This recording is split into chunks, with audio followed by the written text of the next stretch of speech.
Now, he's already said that Isak is a doubt for the weekend. Frimpong is out and so is Alisson. Here's Slot live. That's not a goal involvement for him, where I felt that was more difficult to do, what he did against United, than what he did for the 5-1. But the assist to the 4-1 was good. But I think his general game was something I think the Liverpool fans liked. And we've seen more of that already.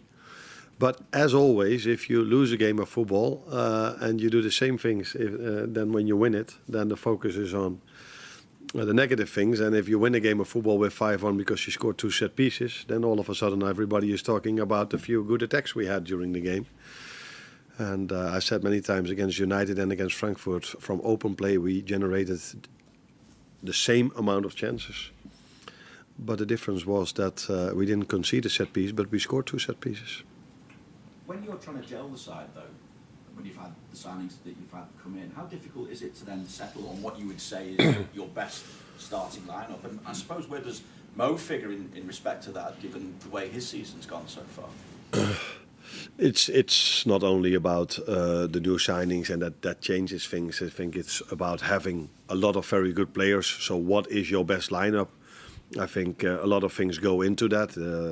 The team you face, the tactics the other team plays with, the form of the player, the connections between the players.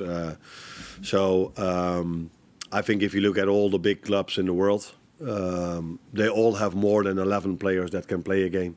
And for me, it has always been something I expected after the many changes we've had during the summer, that it could go also even after we won 7 games in a row. I always felt like, as a team you need to grow, and if you need to grow and if you have to adapt to each other, you can also have moments in the season where things are a bit more difficult, especially if the fixture list is as it was, because when we've lost 4, I said to myself 3 of them were away, and then I was looking at the schedule and I thought, oh, another 2 away games coming with Frankfurt and Brentford on the fixture list. So these things also take into account that you can have a little bit of more difficult. But it's always normal if you have a lot of changes that things go well, but we have to find a way of growing together, and then when things click, we need to be the best team we can be. Is it a difficult moment for Mo?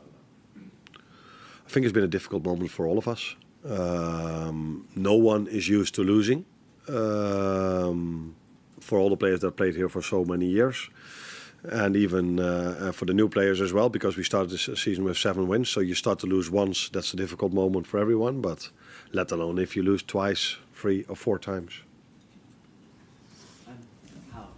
You mentioned about negativity, possibly externally. So how do you block it internally? How do you keep that focus on only the positive things rather than the potentially overwhelming negative noise that is coming from outside?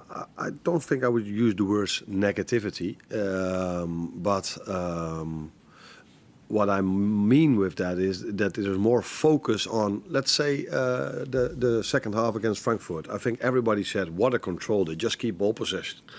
When we were trying to do the same thing in the first half against United, because, you cannot go, if there are 11 players behind the ball in one pass, ideally you can, but it's not so simple. And when then Ibu waits a bit longer, waiting for the right option to find, then it's, they need to hurry up more, and then he finds Alexander Isak in between line and he finds Dom. So that is the difference what scoreline does to the opinion of people. And what I need to do is showing them every single time what do we do well and what do we do wrong, if we win or lose. So my meetings are similar, maybe on a small percentage you include certain things if you lose a few more or if you win a few more. But I told them every single time from open play, we are the team that generates the most chances from all the teams we've played. But we've also conceded more than I like. But that also comes from the fact that we every time have to chase the game. Because when we were 3-1 up against Frankfurt, we didn't concede a chance anymore.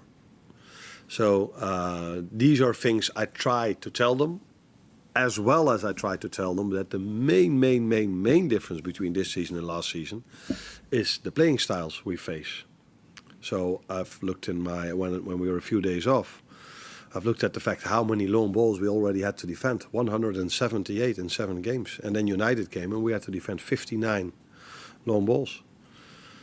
That's different than the first half of last season. Not as the second part of last season, but as the first half. The way to unlock it is a moment of magic, which we had in the first half of the season a lot with Mo, or a set piece, which we had at Frankfurt as well, because that again was a low block, but 2 set pieces unlocked the game for us.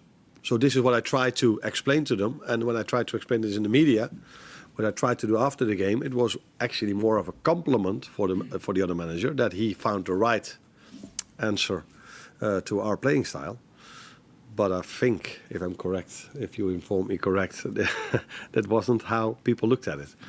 I suppose more importantly for you, I mean, I know you can get all the information into your players mentally, but also know there's a lot of emotional players in there in terms of getting the heart as well. Vinny talked about how Mo might be feeling right now. So how do you get that bit as well as that bit, or do you need to? Are you happy that that's all sorted with them, and it is just now find the way to stop them?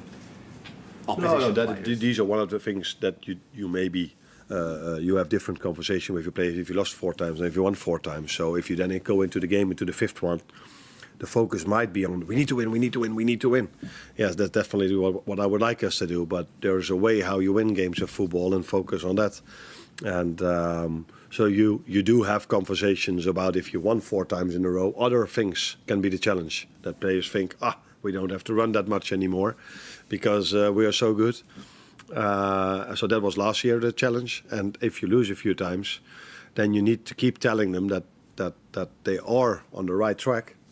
If you simply judge them on chances conceded, chances created, but that we are at this moment in a period where if we do one smart detail wrong, we immediately concede a goal. So we have to make sure we do 10 out of 10 times things perfect, where 9 out of 10 times is not enough at this moment of time. Normally 9 out of 10 times is enough to win a game of football. But you can arrive in a period where every time the other team gets his first chance, it's a goal. It happened against United, it happened against Frankfurt. And that some moments are a bit unlucky, like having a player on the floor and then with 10 men conceding a goal, these kind of things. So then if you are in a period of time like this, you need to aim for 10 out of 10. 9 out of 10 is not enough. So give this 5% more. When you talk about then the long ball stats there and how many you've had to face, is it then people have found out how to play Liverpool, or is it better squads? And do you now think, well, we might have to change how we play? Why I've said for the first time what I said after the United game, because before that I still felt like because people ask me why was it difficult today, then if that is your question I have to answer it. Why it's difficult, and the answer lies in the tactics of the other manager, which is a compliment to him. But why I didn't do that before, because I was like, it's quite obvious that they all do it for a long time now, but I'm not 100% sure if every manager that we're going to face in the upcoming weeks knows this. But at a certain moment, it's so clear. Everybody does this, and even now I've heard that when we played Frankfurt, there were talks between their staff and Glasner, who worked there, of course, and he explained them their way of playing, which is normal, that these things happen. Yes, we have to adjust, and that's what we've tried to do. That's also what I've told the players, and I can say this here as well. The last 2 times we faced a 5-4-1 against Palace and against United, we've created more chances than we did every single time we faced a 5-4-1 last season, low block. And the reason for that is that we've tried to adjust a few things in our playing style as well. And against Frankfurt, we again faced a 5-4-1, where I adjusted maybe even more. But that's not to say that was the reason that we created so much, because we created already a lot against United and against Palace as well. But we have to find answers to that, and we're not the first team that happens. This happens. City experienced this for so many years, and they are very, very, very good in playing in these tight spaces. And there's something where what we need to do even better than we're already doing. Curtis Jones completed 120 82 passes. I don't know if you know that. Apparently, it's the most by a Liverpool player in a Champions League game since 2003-04 season. I just wondered how much he has come on in the last 12 months and how integral is he to what you want to do? Yeah, I'm not so surprised that he touched the ball a lot because I positioned him and Dom a bit lower because we missed out on Ryan. And we faced again a team that was playing in a very low block and didn't press us at all. So yeah, then if you then 3-1 up, you start to pass the ball because just waiting for them to come and then find a moment. That's always nicer than when you're 1-0 down and you face that low block because then you need to take more risks. Curtis, since I'm here, I think his playing time went up. And there's a reason for that because I like how he progressed. Is progressed the right word? Yeah.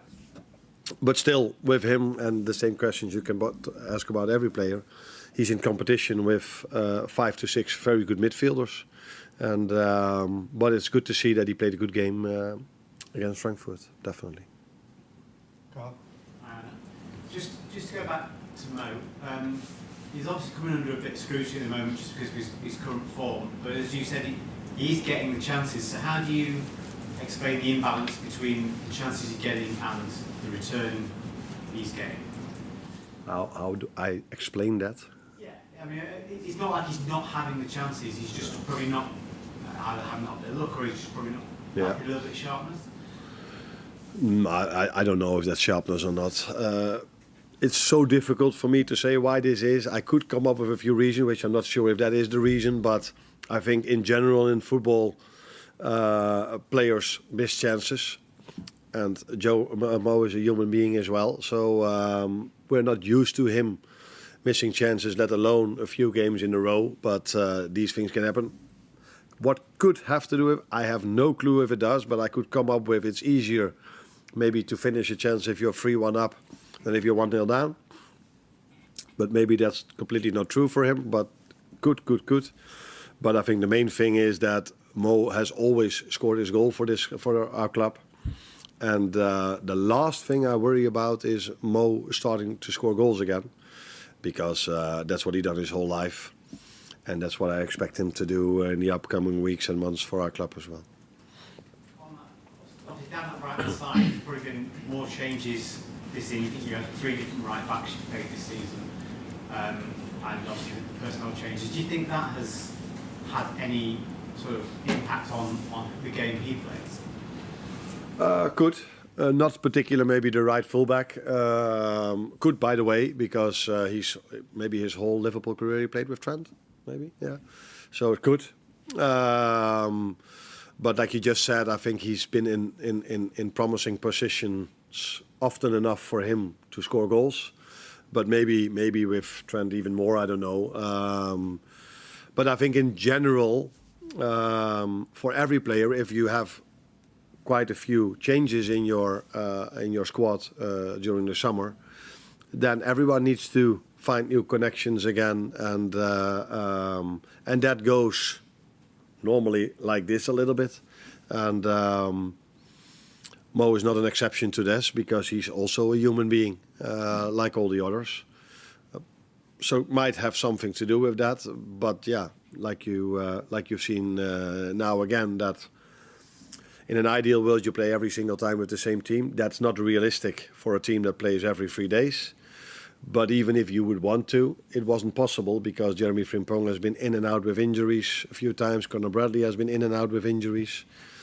Let alone McAllister, who missed out on pre-season, and Alex. So I think this might be one of the reasons why we haven't been as consistent as we were last season.